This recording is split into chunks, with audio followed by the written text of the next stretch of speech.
నమస్తే అండి. ఇప్పుడు మనం జీకే ఆక్వా ఫామ్ నర్సరీలో ఉన్నామండి.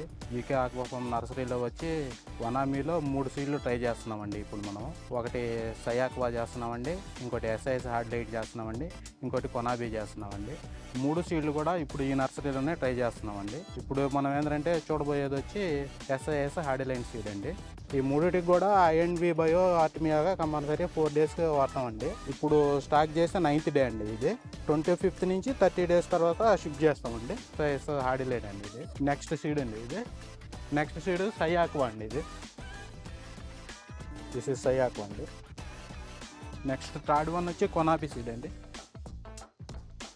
థర్డ్ వన్ కొనాబీ సీడ్ అండి. ఈ 3 సీడ్లు కూడా ఈ కల్చర్లోనే డిఫరెంట్ పాండ్స్లో వేసి ట్రై చేసి రిజల్ట్ కోసం వెయిట్ చేస్తామండి. ఈసారి కూడా ఈ డిఫరెన్స్ చూసుకొని నెక్స్ట్ ఏ సీడ్ బెస్ట్ చూసుకొని దాని ప్రకారం ఫాలో అవ్వాలని చెప్పి కూడా మేము చేస్తూ ఉన్నామండి. వీటికి అన్నిటికి కూడా ఏంటంటే compulsory 1 to 5 days INV bio artemia compulsory వాడతామండి.